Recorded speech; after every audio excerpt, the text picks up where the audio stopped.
We're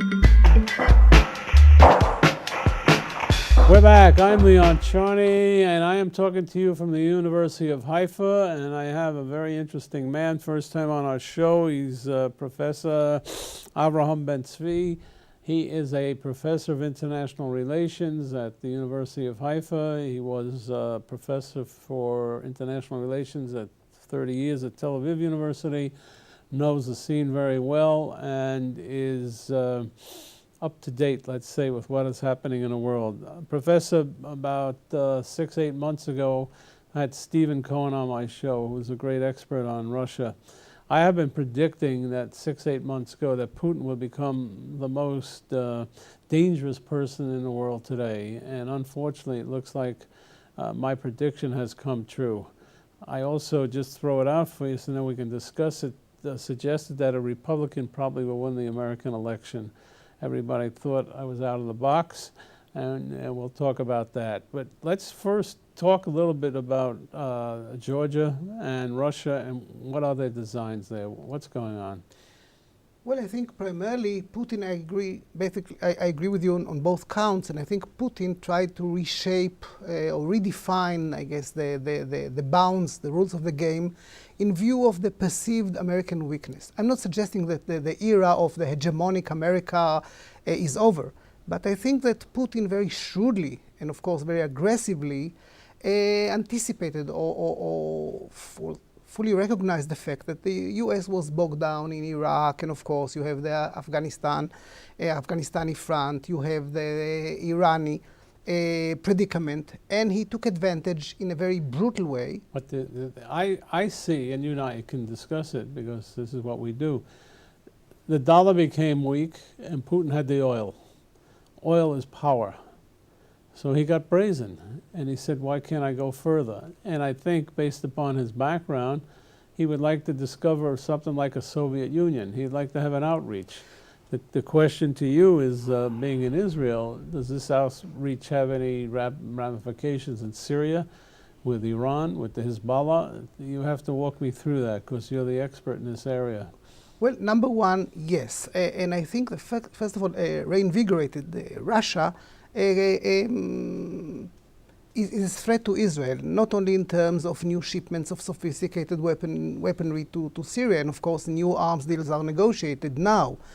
But I think primarily if Putin indeed is trying to reshape or to establish new definitions of spheres of influence, I think it would reverberate in a very dangerous way as far as Israel is concerned, because if Russia is becoming more assertive and strengthens and consolidates its ties with Iran, and of course would become more hostile to the American initiative to try and exert pressure and coercion on Iran, the outcome would be very detrimental to Israeli security. It's not a matter of trepidation, but of real danger to Israel, because obviously Iran controls Hezbollah. And you see the chain of events which might unfold as a result of, again, the emergence of Russia as a strong world power. And of course, Putin had in mind not Syria, but he had in mind what I define as extended deterrence, to basically intimidate the Ukrainians and I guess his neighborhood, his entire environment, primarily Eastern Europe, including Poland, and of course, and the Middle East as well. And I think in terms of the landscape, strategic landscape for Israel, it's a new ballgame. Why do people do this? You study this all your life. Well, what is it? Is it ego? Is it dominance? What do they want? No, spheres of influence? I focused on American-Israeli relations for many years, but I think Putin is very cold, calculating, unsentimental politician. And I think he sensed, he appreciated the fact that there was perhaps a power vacuum globally, that the US was preoccupied elsewhere, that the Bush administration appeared tired and very unpopular globally, and he took advantage in a way which perhaps brings back the shadows of the Cold War. Maybe it was not as brutal as in 56 or 68, when the spheres of influence were clearly defined, but still, it was a challenge, and it was a brutal challenge. And I think he acted, by the way, I think he miscalculated completely, because I think he didn't really anticipate a very vigorous regional response instead of acquiescing or acquiescence, Poland, for example, moved very fast and to consolidate its ties with NATO and the West. Right. So basically, I think he miscalculated completely. And I think, and of course, the Bush administration it doesn't have a margin of maneuverability. It is approaching the end of its tenure, second tenure. But still, I think the outcome was basically a backlash and would be a backlash. All right. You are an expert on Israel-American relations, so let's do some real testing here. I'm going to name a president, and on a scale of 1 to 10, 10 being the best, 1 being the worst, in terms of their relationships with Israel. Let's start with George Bush II. Well, he's 8, and I was, by the way, on a panel of... Number 8? No, 8 in terms of if 1 is the low ebb or the most hostile, 10 would be the ideal. 10 is the ideal, 1 is very bad. Yes, I would rate the current president as 8 on the scale, not so much because of his intrinsic love or identification with Israel, but basically in terms of strategic considerations. After 9/11, I guess he perceived or appreciated the convergence between Israel and the US because both allies confronted the same threat of global terrorism. All right, George I, his father. Well, between 5 and 6, because it's. I should tell you, I was at Kenny Bunkport when Yitzhak Rabin was there, and he reversed the $10 billion guarantee. Yes. That James Baker used some not so very pleasant words. Right. So call me when you're ready, etc. Right. Although Rabin, whom I knew very well, always was impressed with George Shultz. He loved George Shultz. That's very true. And the same with Shamir. But by the way, when Rabin came to Kenny Bunkport on that day, and after, of course, after he announced that there would be a change of priority in Israeli priorities as far as construction on the West Bank was considered, I guess they settled very, very rapidly. I guess the deal or the loan guarantees, the issue of the loan guarantees was settled within 2 hours. Of course, President Bush suspended or suspended the whole loan guarantees after the government of Shamir refused, of course, to... I'm going to explain that to the audience. There was a huge rift between Israel and the United States at the time of George Bush #1, we'll call him, where there was a $10 billion guarantee that was given for Israel for funding and all kinds of different monetary considerations. And James Baker, who was the Secretary of State, I think was responsible for asking George Bush not to go forward with that guarantee, and that's caused a whole furor in Israeli-American relations. Let me talk to you about Bill Clinton. Well, of course, between 9 and 10, the point is, I remember a decade ago when I was somewhat critical of Clinton's behavior on Israeli television in view of the early phases of the Monica Lewinsky affair, I became immensely unpopular in Israeli public opinion because I guess the friendship and the attachment and the love for President Clinton reached such a magnitude or such a volume that no one would tolerate even a very mute word of criticism against the president. Of course, Shalom Chaver, everyone will remember it forever in Israel. Plus, I guess the convergent in terms of the strategic priorities. But I would give him less, and I'll tell you why. Having been involved with the Camp David process, which did work, yes. He was ill-prepared for the second one. His term of office was very short. Yes. They did not do good polling about the other Arab capitals. I got that out of Dennis Ross. I said, how did you guys go in there and not poll the other the other countries about where they think this thing should wind up and about Jerusalem? Where do you think? I interviewed Ehud Barak. He says he never gave me a counter proposal. The guy was shivering in his pants. I'm one of the few people who did sit with Arafat, I know. And he was a duplicitous character. So the homework was not good there. That's an excellent point. But again, Clinton probably was entrapped or was lured into it without really preparing his homework. Maybe he wanted Yeah, he was. Maybe he was preoccupied with his legacy. He wanted to do something for history. I agree. But July, the summer of 2000 was catastrophic. In terms, I still remember Secretary Albright chasing Arafat in Paris. You remember, it didn't really, it was... And that's why I take his number down a little bit. 8. Now, you know my background with President Carter, so I would like your opinion on President Carter. Well, I would, despite the fact that he is still highly controversial in Israel, I would give him the grade of between 7 and 8. 8 because he was the first American president to negotiate peace effectively, and of course Camp David, and of course the subsequent peace treaty between Israel and Egypt was unprecedented. And Carter deserves all the credit. He was relentless. Making peace was his top priority, and he should be given full credit. I can tell you personally, because I was involved in the process, that very few presidents, he took 13 days away from Washington and came to the Middle East. I remember being at the King David Hotel and leaving his presidency in Washington. He basically gambled his whole presidency on this. And when I talk to many Jewish audiences, they're very disturbed about his book, Apartheid, which is a terrible name, by the way. And he deserves to be highly criticized for it. But if you read the book, and most people haven't, you'll find that what he really wants to do is he reads Professor Sofer here and sees the demographics. And what he's trying to do is to protect a Jewish state.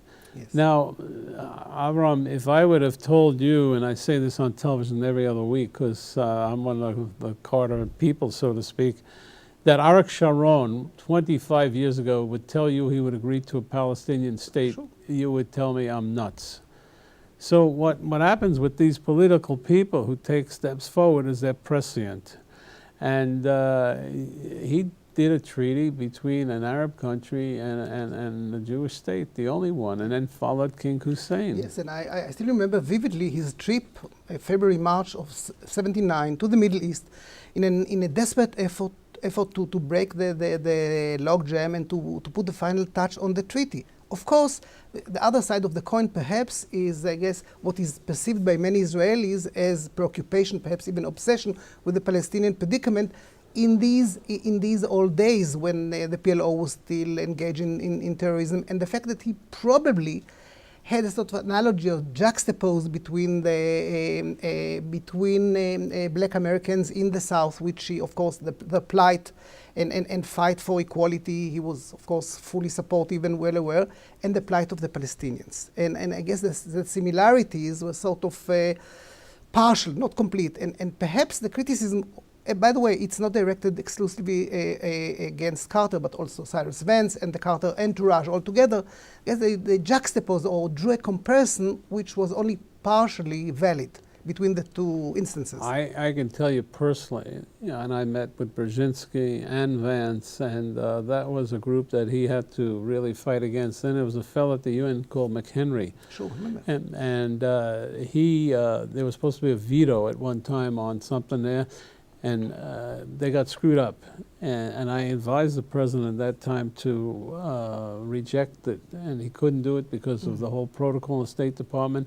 This led to Ted Kennedy challenging him in the election, and ultimately I think had a great reaction to him. Huh? Huge impact on the elections of '80 to Carter.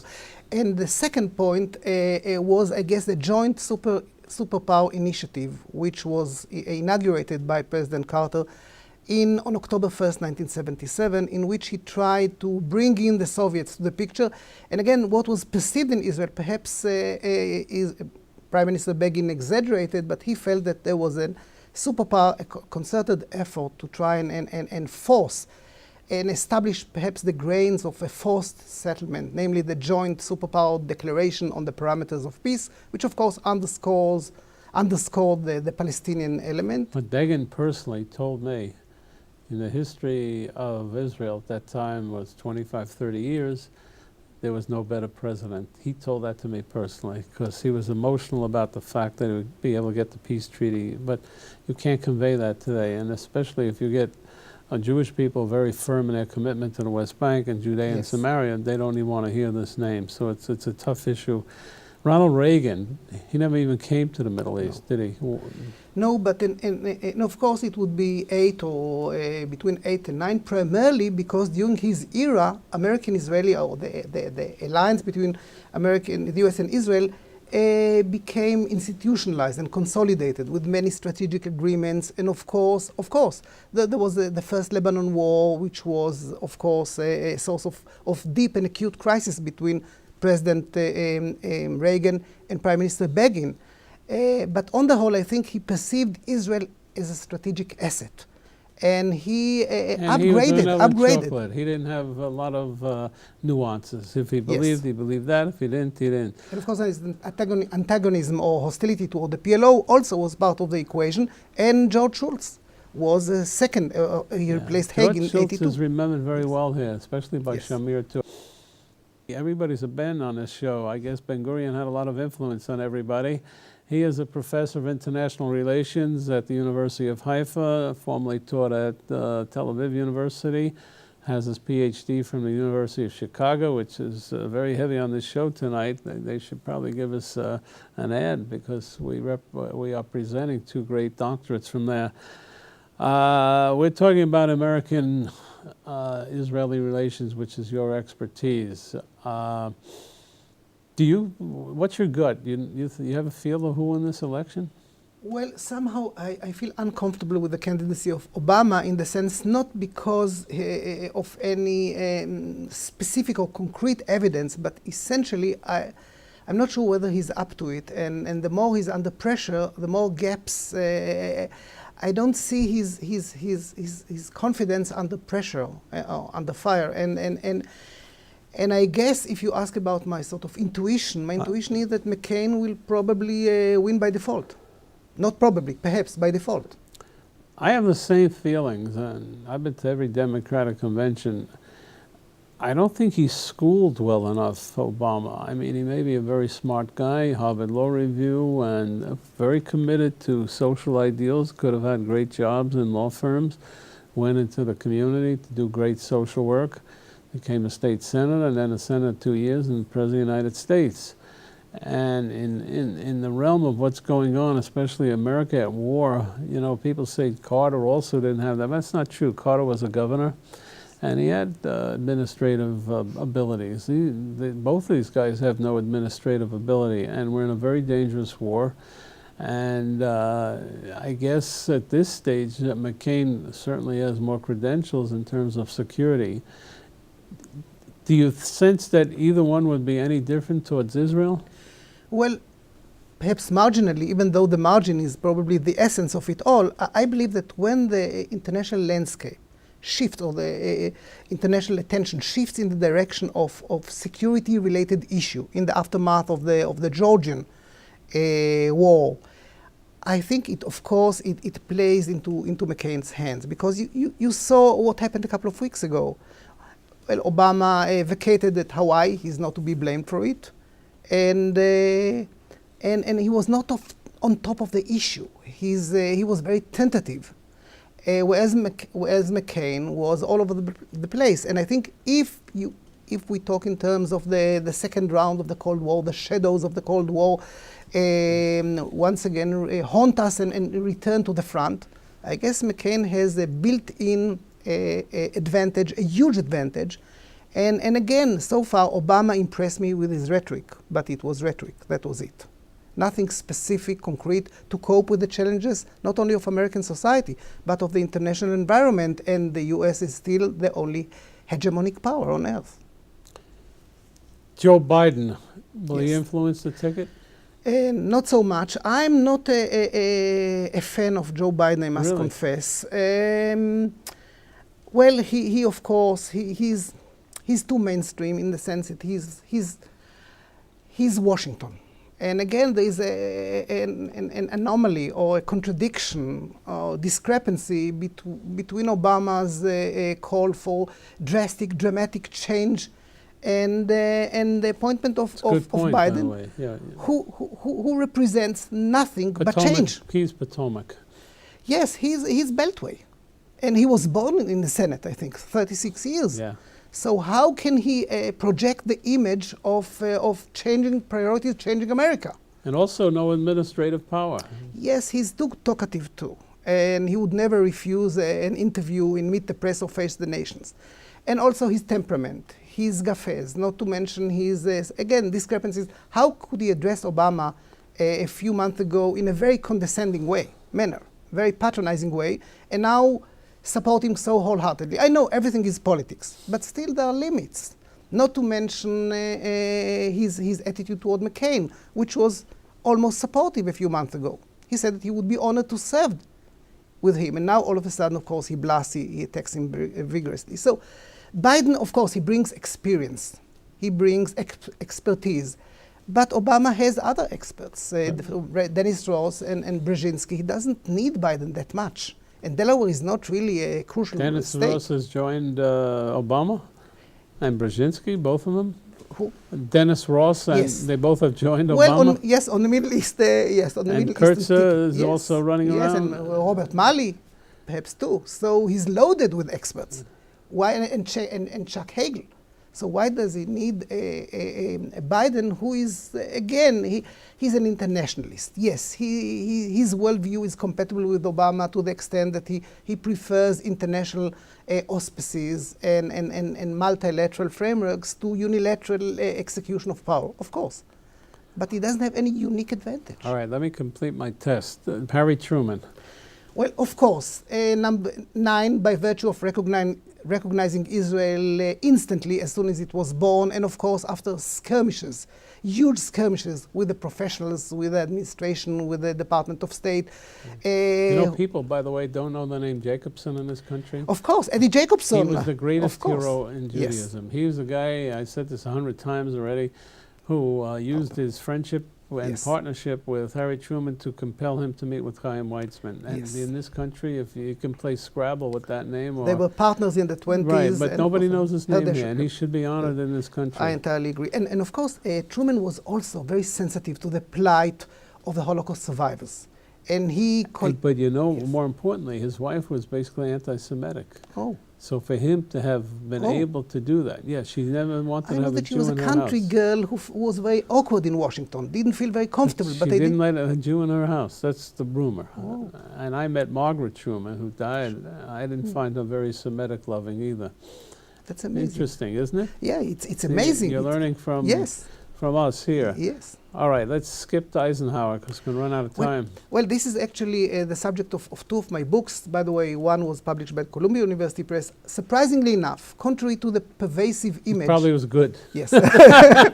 Because he was the first president to actually perceive Israel during the second term of his administration as a strategic asset for the first time. Not because he had any sentimental attributes or attitude toward Israel, but he appreciated Israel's potential strategic support, particularly in the context of Jordan, when in July of '58, Israel was the only regional power who helped rescue and basically save Prince Hussein, was beleaguered and besieged.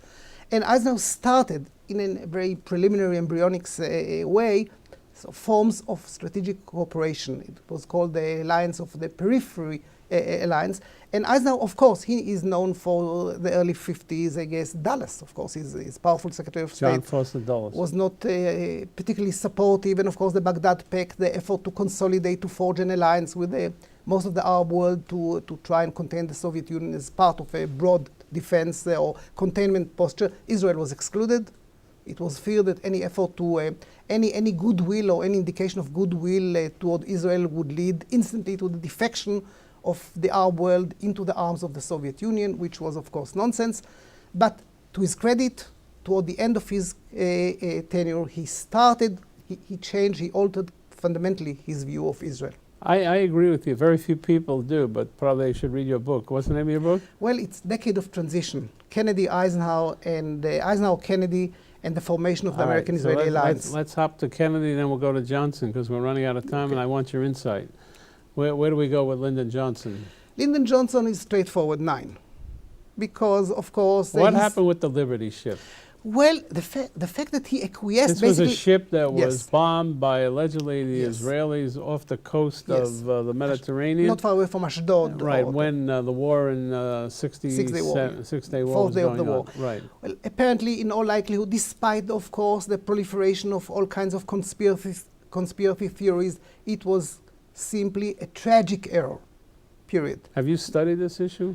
Yes, even though I guess it is basically because of the, I guess, this was the fourth day of the war, and there was a cloud of, again, problems of communication failures in Israeli command, chain of command, and it was inadvertently, it was tragic, and the fact that Johnson was gracious, sufficiently gracious, to tolerate and not to predicate his future policy in the aftermath of the tragedy on the basis of this incident. And of course, if he then drafted the 5-point plan, and his demeanor, his attitude was fundamentally different from Eisenhower's attitude in '56.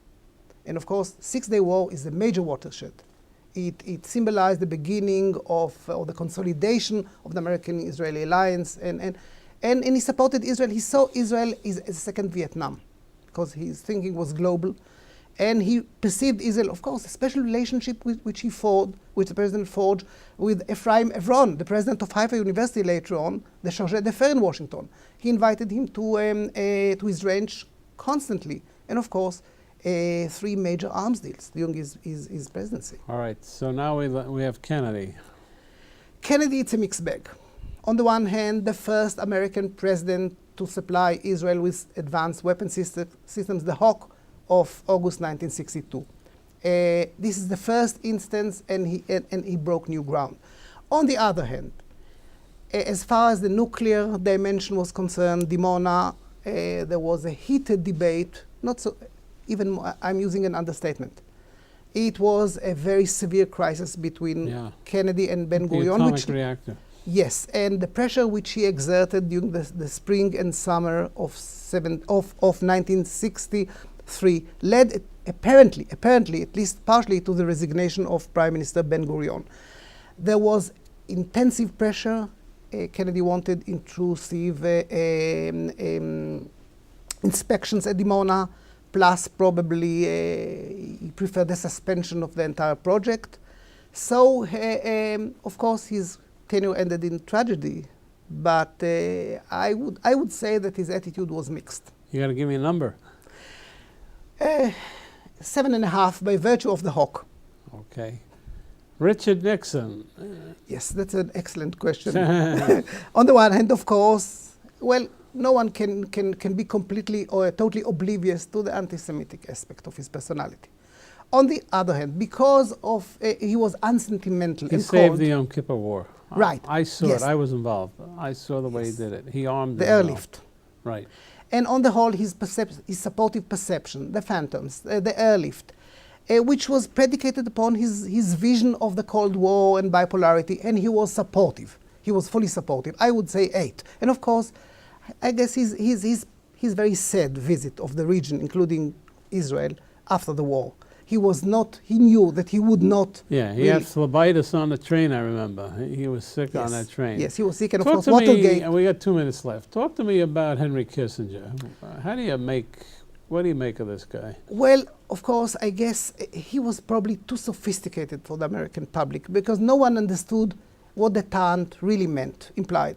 But essentially, during the Yom Kippur War, yes. he forced Golda into stopping the war at that time, and yes, because it was, again, he acted. He was very devious, and of course, his idea was to use the war as a springboard for new ground rules for an invigorated peacemaking effort. And he wanted, above all, that to make sure that the war ends in a balanced situation, contrary to what happened after the Six-Day War, in which Israel emerged as overwhelmingly victorious. He wanted the war to end in a deadlock which would provide him, Kissinger with a maximum, of course, leverage over Israel in view of Israeli dependence and over Sadat. So would you say he was helpful to Israel, or it wasn't special? He was just talking about Middle East policy. The fact that he's Jewish had nothing to do with it. No. He was helpful to a point because obviously he didn't want Israel to lose the war, not because he was Jewish, but because he didn't want to provide the Soviet Union with any spectacular success. But he was very determined to prevent an overwhelming Israeli victory. He wanted to balance, he thought, I guess, President Sadat was his new lover, so to speak. And he wanted to domesticate the parties. We're running out of time. It's a pleasure to talk with you. We got to bring you back and make sure we get some more wisdom out of you. But this was an important and exciting conversation, and I'm going to remember, we're going to play the tape. You think McCain's going to be our next president? Tentatively, but my pleasure. Tentatively, well, that's not a commitment, but we don't. I had Steve Forbes people on predicting interest rates. Usually they're wrong.